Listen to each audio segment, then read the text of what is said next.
welcome. And I'm just going to do a class today on a really important um, subject, and it's a subject that I think it's a really valuable subject, and I thought being a Sunday and after the holidays would be a good time to address this subject. And the subject is how much money do traders really make? Okay, and uh, you can see that Humble Trader, ironically, did a very similar um, video, and I think what she did in it was really accurate. But I wanted to add my own little slice to it because just a while ago, I did a video on a review of Humble Trader and Stephen Dukes, and I pointed out that I believe that these were two of the more legitimate traders out there, but I also pointed out that they have a very, very small sample size, and that uh, you can't really judge a trader as being successful until they've lived through multiple market cycles. And since we've been in a bull market for the last 12 years, it's really hard it's really hard to judge who's profitable, who's not. So I thought I'd address that question: how much money do traders really make? And it was kind of brought up by this gentleman here, Yang Lao. I hope I'm pronouncing his name correctly. And he says, quick question, Steve.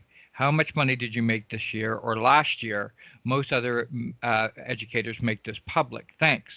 So basically, what I said to Yang, and I'll outline it here. You can go and read it if you want. And I think it's a really, really important question. And I think my answer to it is also equally as important. And it's really, really, really important for you to really understand the real truth, because there's so much nonsense, there's so much fake, and there's so many lies in this industry. And we'll talk about that I want to give you the right expectation. Okay, so in any event, what I said to Yang was, would you like my Photoshop version of my P&L statements or my real version? Would you like the trades that I leave out on my Profitly or YouTube videos, or do you want me to include the losers? Right? And that kind of sums up uh, everything that you think about trading and what it is and how much you can and cannot make in a nutshell. Because in this business, it's so easy to hide things. It's so easy to lie. Any moron can go on and make a boatload of money and show a gigantic P&L, but if they don't show you what their losing trades are, right, or they hide those losing trades in one form or another, right, um, you're all you're doing is just it's like going to one of those evangelical preachers, right? And they're saying, yeah, they get you all hyped up and they get you all through, like it's like going to one of those self-help gurus. They get you all excited, they get you all pumped up, but then afterwards it dies off, right? Now, I've had the luxury of working at many, many prop firms, okay? Now, the best part about working at prop firms is that I got to see other traders' P&L statements all the time, okay? And what what what I saw was a pattern that was occurring with the guys that were making money and the guys that weren't making money. And that pattern was a very consistent, almost repeatable pattern that I saw was happening with traders that were profitable and traders that were not. But before I get into what that pattern looks like, I want to share with you the story that I shared with Yang here. And it's an important story because even if you do assume that one of the educators that you're learning from is legitimate and they are a profitable trader, I want to share this with you because it's super important you understand it. So many years ago, when I was working at a prop firm, I was sitting at my desk, and 2 meters away was this prodigy young Chinese girl, and she was crushing the market. I mean, $40,000 to $50,000 per day. I saw it with my own eyes, and one day I actually saw her make over $100,000. Right now, this was big to me at the time because at the time I was making about $5,000 a week. So she was making like 10x what I was making per day. So I asked her out and I bought her lunch and I said, "Hey, can you teach me what you're doing? Can you show me exactly what you're doing?" She said, "Sure. Why don't you pull up a chair beside me? Don't talk to me during the day because I'm trading, but pull up a chair beside me and watch me trade for as long as you want, 2 weeks if you want." So I was like really excited, right? I mean, like, who wouldn't want to make $100,000 in a day? So, I pulled up a chair beside her. And one of the things that I noticed immediately, she did not use any charts. She was only using a dome. If you don't know what a dome is, this is what a dome looks like. And a dome basically shows price levels where resting orders are sitting.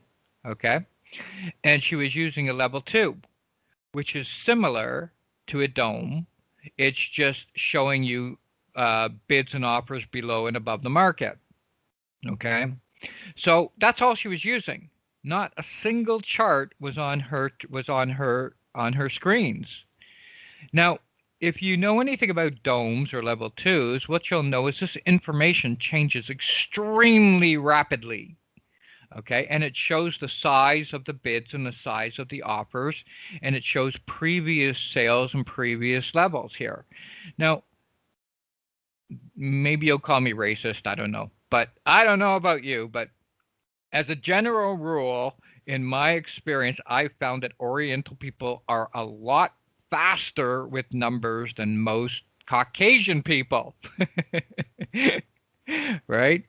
They, as a general rule, call me a racist if you will, but I don't think it's a racist because across the street from where I live is the University of Toronto, and they have a math program there, and the vast majority of people that are in that math program are Asian. I don't see too many Caucasians. I would say that 80% of them that are in that math program are Asian. So I don't think it's a stretch to say that Asians are better with numbers than Caucasians, and definitely Asians are better than me with numbers because I suck at it. Okay, so watching numbers change up and down on a price chart, even though I learned a tremendous amount from that young lady, right? I barely dented my P&L, right? I went to like up $1,000 a week at that point in time. So what is the point of this story, right? What does it matter what she was making? What does that matter? Yes, it can help me. It can help me become a little bit better a trader, but I'm not her, right? She found her niche, and she was thriving in that niche, right? But I was never going to make anywhere near the money that she did. And trust me, I tried, right? You might say, "Steve, well, you're being hard on yourself. You can get good at numbers." No, I tried for months. Right? She was sitting right beside me. I had access to her all day long, but there was no way I was going to duplicate it because she had found something that she was really good at, and she found and it suited her personality. Does that make sense to you? Okay, so. Um, just because Stephen Dukes makes $10 million, and I've been in Stephen Dukes' room, or he doesn't make 10 million, 3 million, it doesn't mean that I can do what he does, right? It doesn't mean that I can do what he does. I can emulate him. It can add it to my arsenal, and I can take parts of it, but I have to tailor something that's very suited to who I am. And that is specifically why in my coaching program, I do a one-on-one. right? I don't even like to sell my group coaching program because what I have to do in my one-on-one coaching is I have to take how the market works and then I have to tailor it around your strengths and your weaknesses. Does that make sense, guys? Right? Yes, I can teach you what something really good looks like. But and then I can teach you gradients or variants and variables of what is what is a really good trade and what is an okay trade. And that's why I teach people how to do A trades, or what I call my A quality trades. But I also teach you that you can do B trades and you can do C trades and you can make money if you have the right expectations about that. And I think that's the major difference between me and everybody else. The difference between me and anybody else is I don't teach a one trick wonder, right? You're going to get 30 years of my professional experience tailored around you. But I don't want this to turn into a sales pitch about me, but I do think that's why I'm very different, okay? So, now that we got that out of the way, how do you make money and what kind of money can you make from trading? All right. So I'm going to stretch back to a poker example here because I don't have any pictures of the times when I worked at prop firms and I saw hundreds of traders P&L statements. Okay, so the closest thing I could come to what a successful trader at prop firms P&L statements looks like was this poker chart right here. And this is, I want you to imagine all these bumps and grooves here as trades. Okay, now this was, if I were to recall the vast majority of the successful traders that worked at prop firms, this is what their P&L looked like, right? Where they would have several small break-even losing trades and one giant winner. A lot of small break-evens, a big winner. Then some losses, a big winner. More losses, a big winner.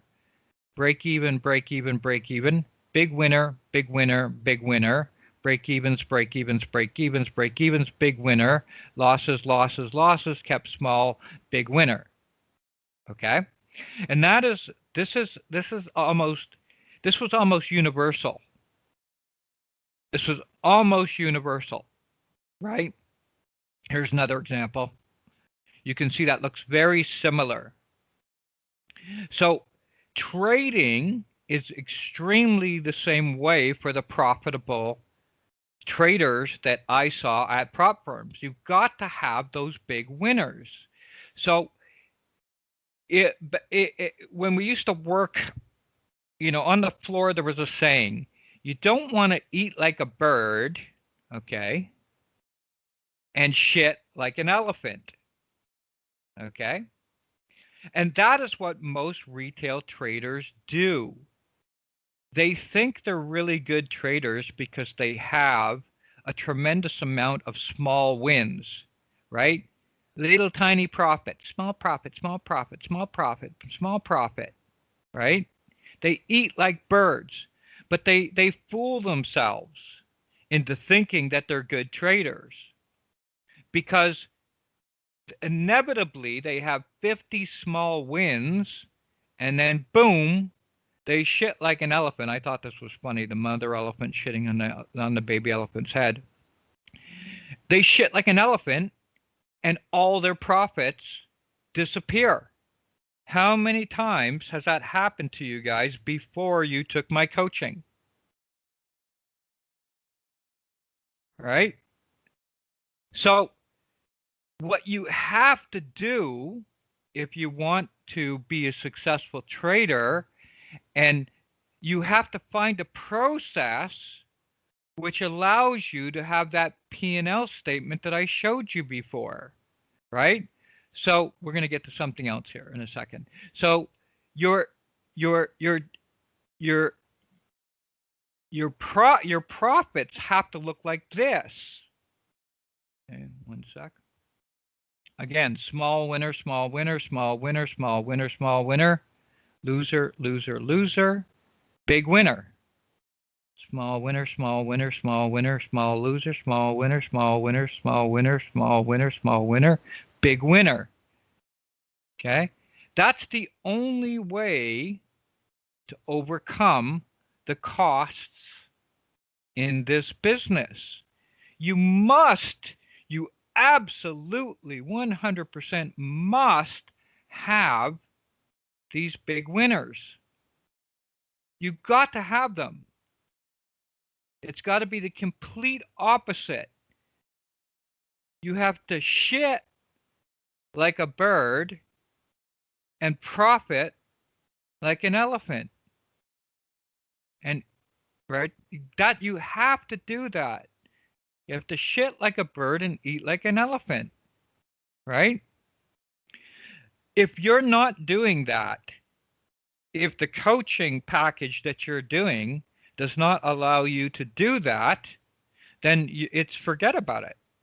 Just forget about it. These are essential, right? These are essential for you to be long-term profitable, right? Okay, so in my coaching program, again, to get back what I teach, and I don't want to dwell. This is a sales pitch on me, but for my students that are listening to this right now I have you guys taking profits at 2 to 1 all the time, don't I? Just confirm yes or no. You guys don't take a trade unless you can make 2 to 1 on it. That's my rule. My minimum trade is 2 to 1. But that's not going to be enough, guys. Okay? I have you do that for the first year.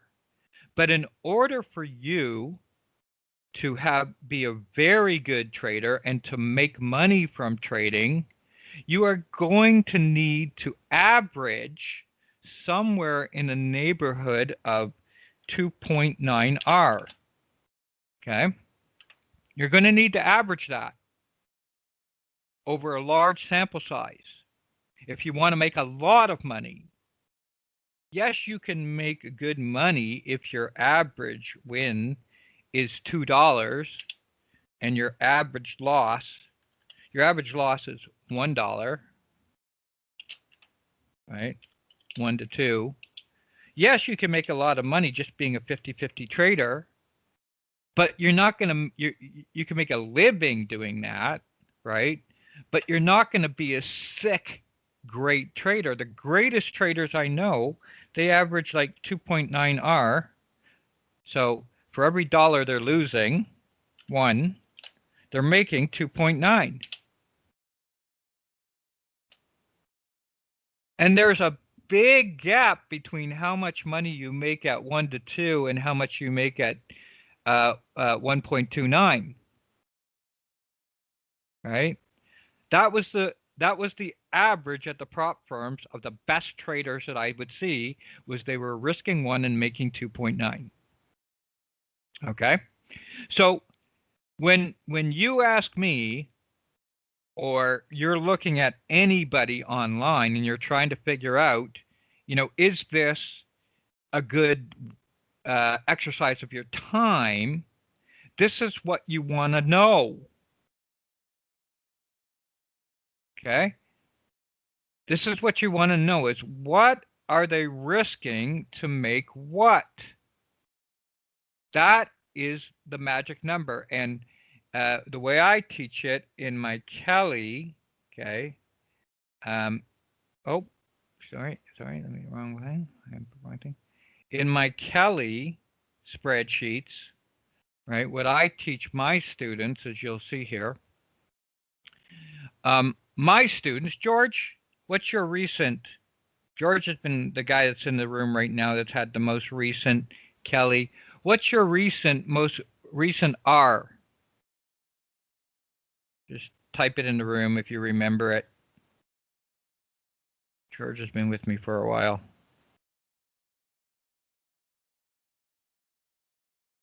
George. Okay, we'll wait for George to answer. Okay, but But this is the most important thing. So if you're winning, like $300, right?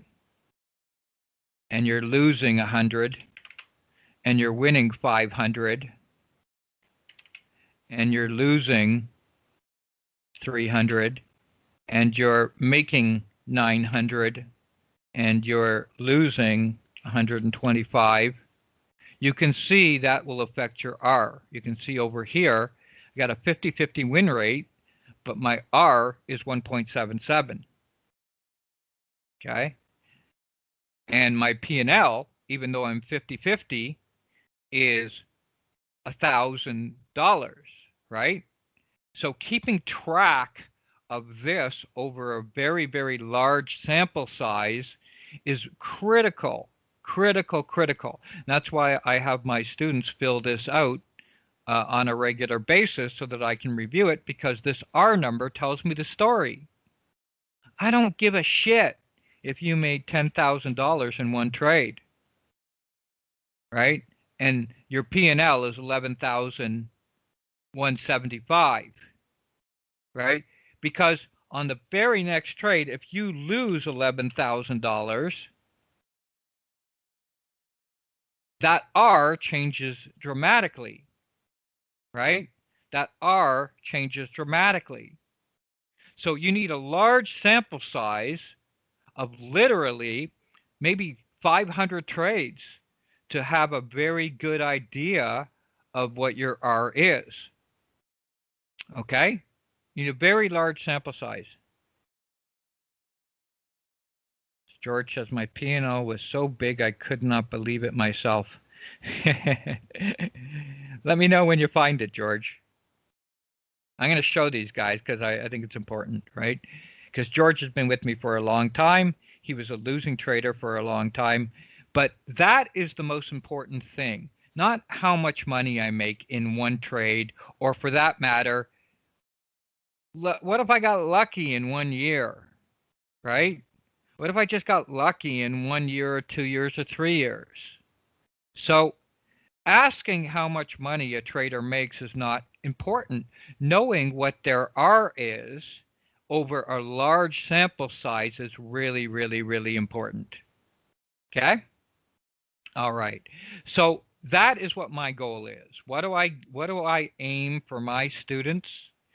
I try to get my students somewhere around 1.6 after their first year. Okay? That's the goal that I set for everybody that takes my coaching. The goal that I want to see that they're progressing is for their R to be 1.6. And I don't give a damn if they've made $12,000 or $120,000 or $1 million. Okay? If there are, let's just fill this in a little bit more here. All right.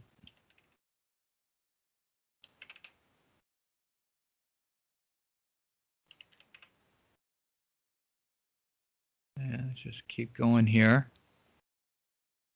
If there are, I'm going to just get rid of this one because it's skewing the data.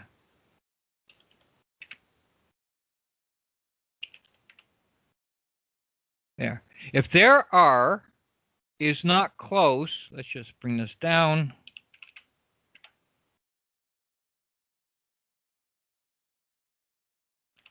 This is what I don't want to see.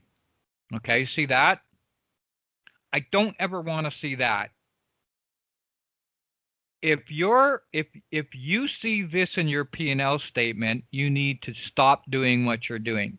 Because even in this case with a 1.66 R, this would be a bad trader to me. You might say to me, Steve, well, he's making money, right? He's profitable, $1,700, and his R is okay, but even that right there is bad. You never ever want to see one of your losses be more than your average win. Ever. You need to see the complete opposite, right? Completely the opposite. So And that's one of the reasons why I like Steve Dukes, going back to this guy. Because one of the reasons why I think he's legitimate is because when he loses money, he loses very, very little. And when he makes money, he makes a shit ton of money. But he also trades maybe 3 times a month, right? That's it. 3 or 4 times a month. That's all the guy trades because he's very picky, right? That's one of the reasons why I picked Stephen Dukes as a successful trader. A humble trader lately, just so we get back on this topic, she's been losing a little bit more. I'm not really sure she is. I think she's a profitable trader, and I do think her R is probably somewhere around 1.6, 1.7. But I think Stephen Dukes is more around 3. I think he's probably closer to 4. But the problem with both of these people is I think they have a very small sample size. So I don't think they have a large enough real trades to be able to judge. Like, I would like to see 500 real trades on Stephen Dukes before I was made up my mind on him.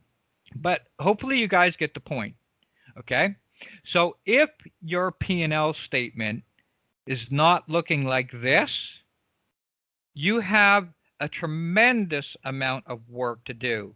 So George just sent me this. I'm going to share this with you guys. This is an actual student in my actual class right now. Okay, there you go. George has tremendous amount of trades here. Okay, you can see he's recorded over 259 trades, right? He just sent this to me just so you guys know I'm not making this shit up, right? 250 trades. Okay. 1.94. There you go. Now, I don't care that George made $8,400 risking $50 per trade. Yes, that's so impressive, isn't it? He's risking $50 per trade, and he's made $8,900. That is effing impressive. If you add a 0 to that, you're at $80,000. But that's not what matters to me. What matters to me is this 1.94, right? That's telling me that I did a good job with George. Because it's really easy to add a 0 later on. But to know if I'm a good coach, I want to see my students over a large sample size